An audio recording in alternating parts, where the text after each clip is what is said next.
Talking F1 with Steve, Neil and the Gov. Hello again, my friends, and you are my friends, and welcome to your Wednesday night Formula One pit stop, talking F1 here on the HDR Media platform. Welcome. It's our new sort of slot, if you like, Wednesday, 7:15. Hoping you're going to join us every single week to discuss the thrills, spills, the ins, the outs, there's everything to do with Formula One. You can, of course, find this podcast. It's live production on a podcast platform. Just search Talking F1. And we do encourage, we welcome, we want, we plead for you to get your comments into the live chat. And if you want to come and have your say on your platform in your own words about your sport of Formula One, you can do so by just simply asking for the link. So I am the Gov, in case you've not been around these here parts before, and I am joined by two absolute diehard, passionate Formula One fans. And tonight, we are going to be discussing Verstappen winning again, Nyck De Vries, the super sub, more silly season rumours, and should a race finish under the safety car? I'd love your thoughts and encourage you to get them in, whether you're watching live or not. If you're not watching live, don't worry. You can still leave your thoughts in the comment section. Hit the like button, and let's get cracking. So, you may have seen him on Talking Town Matchday Tickets, but he's our aficionado. Maybe you always thought to yourself, why is he called the aficionado? Well, you've now entered his domain. It is, of course, the aficionado, Stephen Thompson. No, I think Bottas he'll be the one to really hold out. But even the oracles are blinded by bias. And Bottas is his blind side. Isn't that true, not Steve? Anymore. Bottas isn't anymore. He's been under my radar this year. Oh, we've been under everybody's radar, to be fair. But welcome all. This is the aficionado of the F1 world. Nothing he doesn't know about the cars that go quite fast. I like to think there's probably a lot I don't know in the grand scheme of things, but yeah, I like to think I know most of my onions on Formula One. Don't peer behind the curtain. We'll pretend that you didn't just say that. But I'm looking forward to hearing what you're going to say for the next 30 minutes. I know you and Neil have been busy in the WhatsApp discussing the weekend's race, but you've just delivered the worst sort of bombshell I could have had, because you just told me there's no F1 racing for the next 2 weeks. No, that's it. There should have been, but obviously we had the cancellation of the Russian Grand Prix. So we've got a few weeks off. Is that why there's no racing? It was right. Yeah. They couldn't slot one of your dream tracks in there, Steve. They couldn't fill the calendar. I don't know why. Maybe money, logistics. I'm not too sure. But we've got a sort of mini end of summer break now, which is annoying. We had a few races back into it. Obviously, 3 weeks on the bounce with Belgium, Zandvoort, and then Italy. Mm-hmm. And now we've got 2 weeks off again, or 3. Okay. But... All right, 2. All right, fair enough. I won't ask you going to film because I'll ask you that next week. But your counterpart this evening is a man who's always happy. Always Mr. Positivity, Neil Mould. Yeah, but we're crap. We're not going to dominate any team. Bonsoir, my friend. How are you? Yeah, not too bad. Good man. You are joining us live this evening from where in the country? High Wycombe at the moment. What about Low Wycombe? Where's that? Down the road. Down the road. High Wycombe. Tell Wycombe I said hi back. How are you, first of all? Are you well? Yeah, living the dream. Living the dream. Look at that, Mr. Positivity. He's fresh out of the bat, Steve. Living the dream. 2 weeks off coming up. Are you looking forward to those 2 weeks, Neil? Or are you just wanting more races? Well, we had a little break, didn't we? And now we've finally had some races again, and then we've got a couple of weeks off. Yeah, a bit stop, start, isn't it? Even though Lewis didn't like it, I'd like one each weekend. Yeah. Well, the fans would, but the drivers, for obvious reasons, probably wouldn't necessarily be before that. Talking of a driver, Alex Albon, what's the latest on that situation, Steve, before we go into it? Well, from what we understand, he's doing okay. There was a bit of a scare after his operation because, for those who don't know, he was diagnosed with appendicitis after feeling unwell on Saturday. There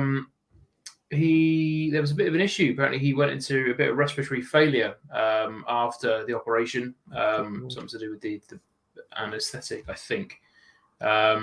But he seems to be okay now. He's on the mend. He should have been back home, I believe, by now. So, yeah, we wish him all the best. Make he get well soon. Hopefully, he'll be back in the car for Singapore in a couple of weeks' time.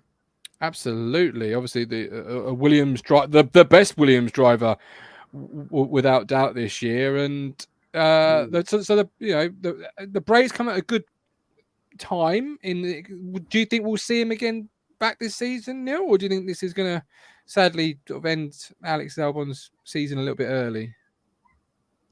Not really knowing the full extent of the operation. I would imagine that he should be back in a few weeks' time. Is there talk of him returning this season, Steve? Oh, yeah, he'll be back without a doubt. Yeah. Obviously, he couldn't do Sunday's race. He was in hospital. But you got a bit of a time now between Monza and Singapore. And then you've got, I think it was 6 races in total left. So he'll be back this season. If he does miss Singapore, it could give De Vries another chance to humiliate Latifi. Spoiler alert for those who didn't see it, but you probably expected it. If not, he'll be back for the following race. I've no doubt with that. So, yeah, it'll be good to see him back in the car. So Nyck De Vries, you mentioned, driver. Stepped in. How did he do? What? I don't even know where to start. It's brilliant. He was doing FP1. He did the first practice session for Aston Martin. And then he was having a coffee apparently in the Mercedes sort of hospitality suite on Saturday. And then 90 minutes before the start of the third and final practice session, Williams needed him. So he had to quickly rush and get sorted out for Williams. They had to alter his car, obviously Albon's car, for him. And he was basically instantly on the pace. He out-qualified Latifi in qualifying, got through into Q2, but started P8 because of penalties around him, which was just incredible in that car. And he was just consistently ahead of Latifi. He was fighting around the points positions for most of the race. Latifi started in P10, again because of penalties, but then dropped back and finished 15th. De Vries finished P9 in the end. So he equaled the best results for Williams this year, which Albon's got 2 points, didn't he? He did. So the best thing with that is he has now scored more points than Nicholas Latifi. So Latifi now finds himself 21st in a 20-car championship. Incredible. He is the only permanent driver to not score a point. Yep, because the only other one is now Nico Hülkenberg, obviously, who's driven this year. He only did the first 2 races when Aston Martin were awful. I mean, they're still pretty awful. But, yeah, you've got to be so... If you're Latifi, you can't recover from this. This is... If the final nail was only just on that coffin, it's in it now. This is... Neil? There's no way you can come back from that. I can sort of put this into 2 ways. I'll focus more on Latifi just for a second because Steve has just said there's no way back from that. Just how much of a reflection is this great drive by Nyck De Vries on Latifi? Well, did he get any practice running in that Williams, or was he basically thrown? He got the last part of FP3. Okay. He got the last bit of FP3. Albon's a tall driver, so that car will need quite a bit of changing to be able to put a little man like De Vries in there. Yeah, he's quite a lot more. I know we didn't really speak that highly of him. Was it a few months ago? Yeah, it was still fairly recently, wasn't it? We were saying that we didn't think we'd see De Vries, in age being a factor and not really making the cut. We didn't think he would ever really come back, but he's done a good showing in Formula E, and you think from the car not being really set up to him properly and what he managed to do with it. And it's just poor old Latifi. The pundits now are talking and just saying, they're going down the route of saying it's a shame, he's a nice bloke and everything. And as soon as you hear those words, it's the end for him, really. It's, I mean, it also makes me think that maybe the Williams car isn't as bad as we've all been thinking over the course of the season. But it's pretty obvious it has been one of the worst. This car and the Aston are probably the 2 worst cars on the grid. But in the hands of Albon, it's got into Q2, Q3, scored points. Latifi did get 10th in Silverstone on the grid, but obviously fell back in the race. And in Nyck De Vries' hands, it's got points when he's only just driven it for 5 minutes beforehand. So maybe the Williams car isn't as bad as we've all been saying, and it is just the lack of ability in that second driver to really maximise it. I do wonder if we need to take this performance a little bit with a pinch, because we don't really know what Alex would have done in the car, and it was a weekend that was particularly strong for the Williams. That is true. They were always talking up their chances in Monza because the car is really slippery. We saw that on the straight in Belgium where Alex would lose time in the corners, but then he could just keep cars behind him because that car is so quick. Certainly in a straight line, not so much with the high downforce section. But yeah, Monza's basically all flat out, isn't it? So it was always going to be a stronger weekend for them. Albon may well have done the same. I can't see them doing better, really, because if you look at the finishing order, it was the 2 Mercedes, 2 Ferraris, 2 Red Bulls, which you can expect. And then, was it Norris P7? And I want to say Gasly P8. So I think 9th was going to be the best he could really hope for. Like Jay said there, small moment, he hit the brake bias switch, which cost him cost him his qualifying lap. And he was up in Sector 1 as well, when he went skidding across the second chicane. I'm not sure being any higher up on the grid would have made much difference. Norris had a poor start anyway, didn't he? And I think he was in a best position he was going to be anyway. Yeah, but no, he did really well. I think he can leave Monza with his head held high. It's certainly opened a door for him. I think Williams will sit up and take notice now, because obviously the second seat is still open. Albon's there next year. But you've got these other drivers who are still, obviously Piastri's been taken out of the equation now, but you've got other drivers who are still linked to this seat, the likes of, now De Vries, Logan Sargent, sorry. Other drivers, Ricciardo, that's going to be a very much an outside shot. So I think a team like De Vries and Albon could do well for Williams. You got 2 drivers who seem to be quite similarly matched in terms of pace. Like I say, it's tricky because they've only done one race.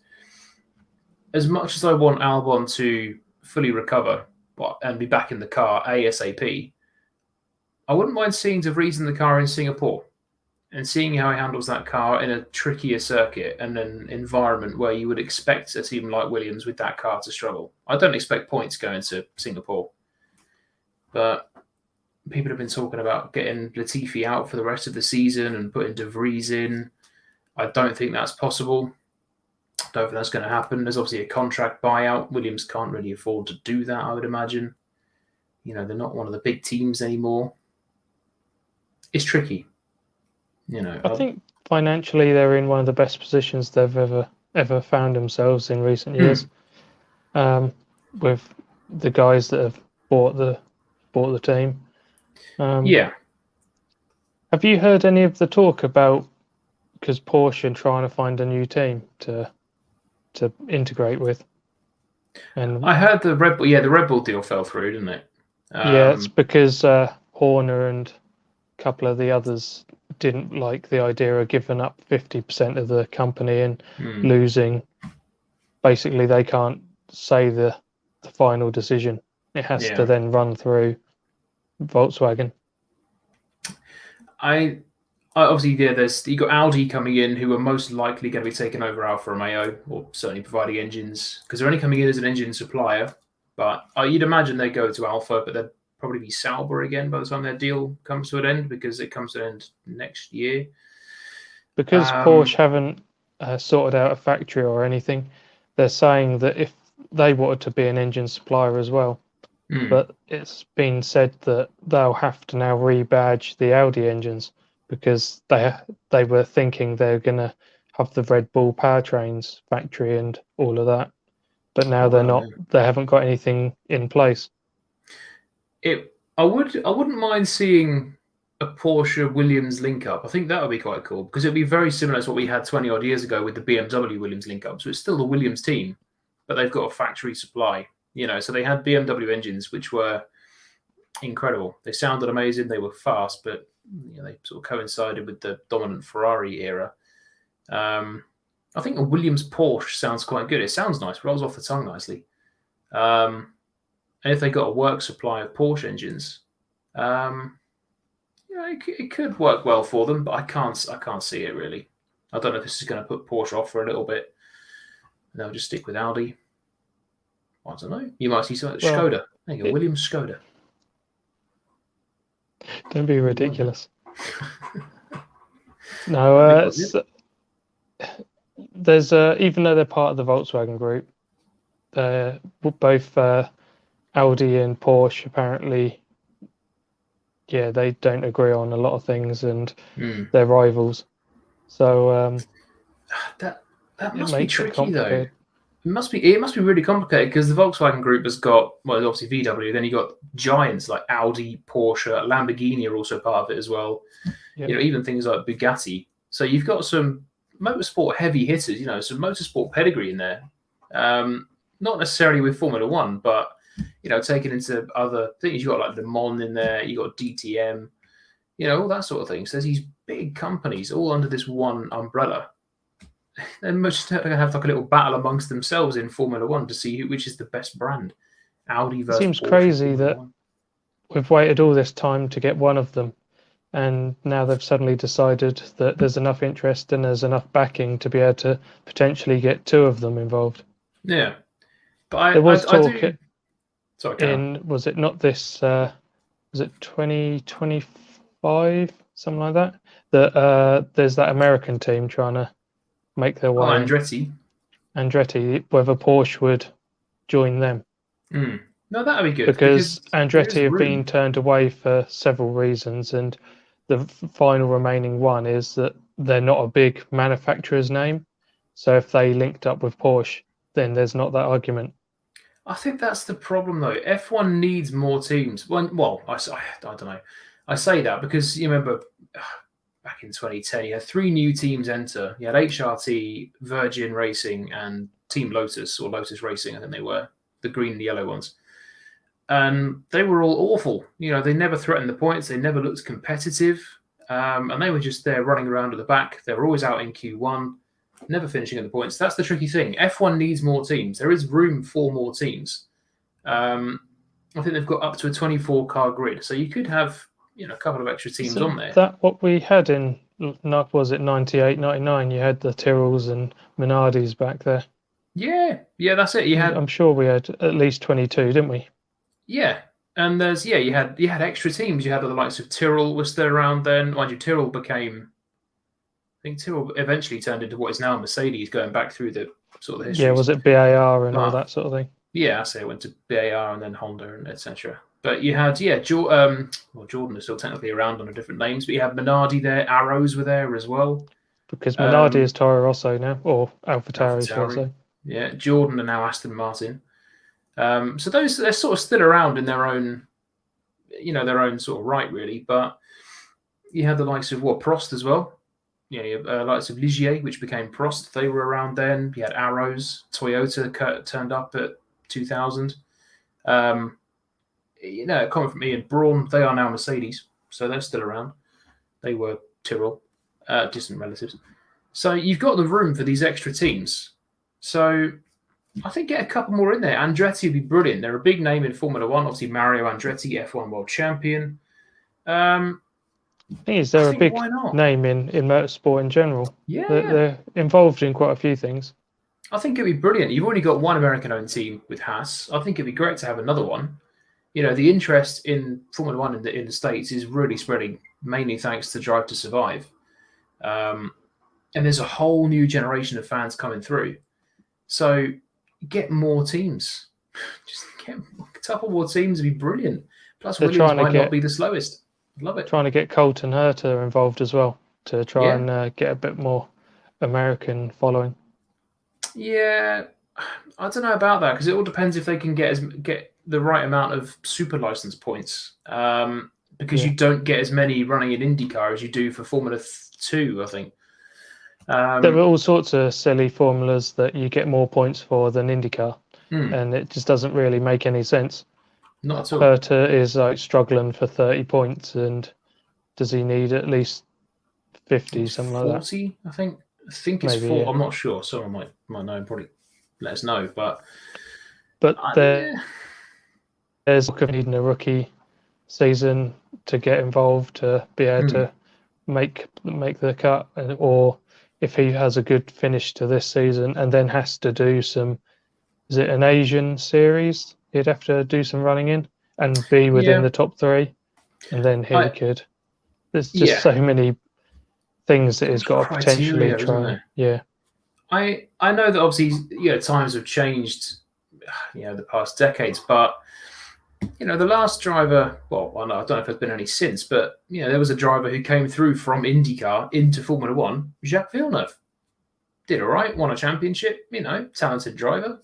There might have been some since, none would come to mind. Maybe Scott Speed, I don't know. But ironic surname for someone who was absolutely terrible. Had none of it. Yeah, Scott Speed qualified last. But rumor from German press, Hulkenberg is a front runner. I did hear that Haas were going in for, well, not going in for, but we're interested in, you've got Giovinazzi and Hulkenberg. I love Hulkenberg, but I think his time is probably up with Formula One now. His time out of the sport has not helped him. No, 2 years is it now? Yeah, he's come in and done the odd run here and there, and each time he's slowly not really performed that well. Well, he stood in for a couple of races in 2020, I think, when Perez tested positive for COVID, and he did all right. He outperformed Stroll. Yeah, okay. There's tougher teammates to test yourself against, maybe. I say Latifi. And then he came back in, obviously, for the first 2 races this year to replace Vettel, who also had COVID. And, again, against Stroll. But the Aston Martin was an absolute JCB of a car. It really was. So he maybe couldn't really test himself so much. But I just think his experience is very, very valuable.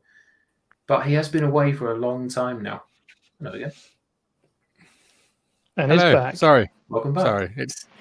It's my little one's bedtime. And all I could hear in my ears were, no, I don't do my teeth. I'm not doing my teeth. And raised voices. So I thought I'd just put my head around the door and that toothpaste down me. Not my own. But here we are. I'm back. Sorry. Carry on the great conversation that you are having, because it sounds tremendous.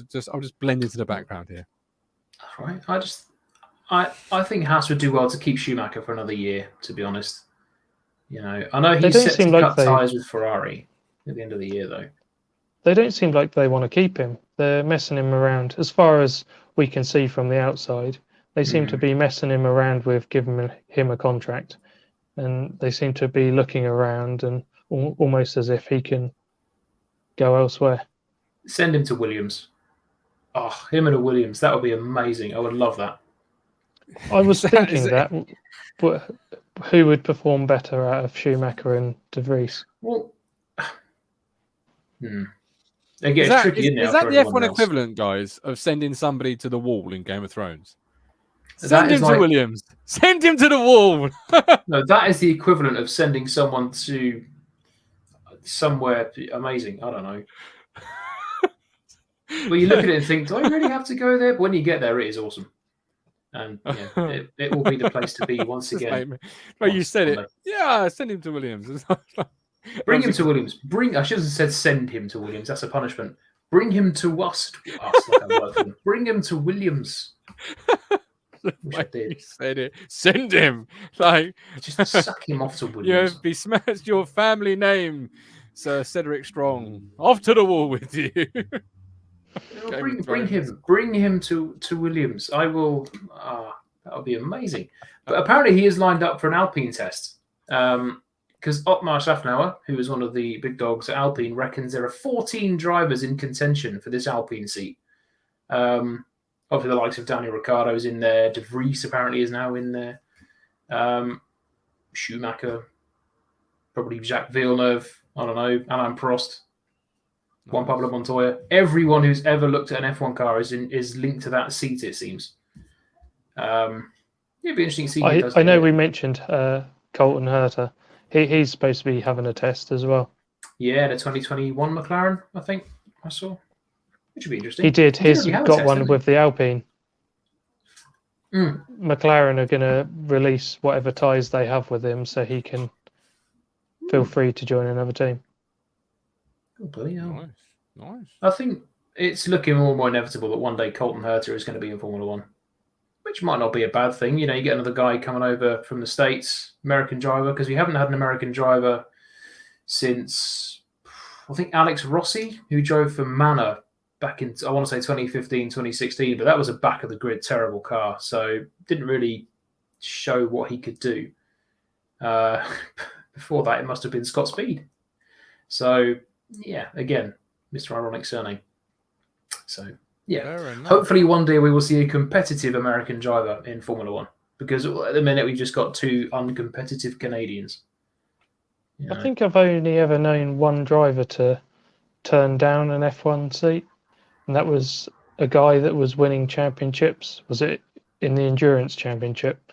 And he was in obviously one of the front runners, and the cars were really good. And then he was put in whatever one of the back teams was in F1. And yeah, he just said his LMP car is quicker than this. You know, what's the point? Wow. Yeah, not a lot of people turn down a Formula One seat, because that is probably the hardest motorsport to get into. You'd have thought that even the chance of driving for a back of the grid, you know, like Jordan or Minardi team, that's still a hell of an honour. But yeah, I think he was, you know, getting on slightly in age in sporting terms, and yeah, he didn't see himself as a junior in the Formula category. All right. Well, there we go. Fair enough. There we go. Right, we are at the 27-minute mark. Is there any way you've not been this evening that you want to go before we depart for next week? Do we want to touch on Max or the whole finishing a race?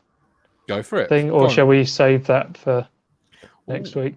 Good question. Do you want to have more time on it? Because I believe should the race finish with a safety car? Is that where you're going with that one? Yeah, I reckon. Should we say that for the whole of next week and see what we think on it? Yeah? We could touch on Max, couldn't we? And go for it. What a great job he's doing, and unfortunately, no one else is anywhere near him. He's on another planet. He needs to turn his AI difficulty up. Seriously. You know, he started, 7th? Which, all being considered with penalties, isn't too bad. And Charles Leclerc must be looking in his mirrors thinking, for God's sake, what have I got to do? I'm on pole, Verstappen's behind me, and suddenly, bang, there he is. And he's gone. But Belgium started quite far back, won the race. Zandvoort, did he start further back in Zandvoort as well? I have a feeling he had penalties or something in Zandvoort. No, I think he got pole, actually. I don't know, someone will remind me. Either way, he's been many races this season. Hungary, I think it was, where he started quite far back, won the race. There's nothing that Ferrari can do to stop him. Well, not now, because they've blown it. You know that. Well, even Mercedes are trying to get the second position in the constructors.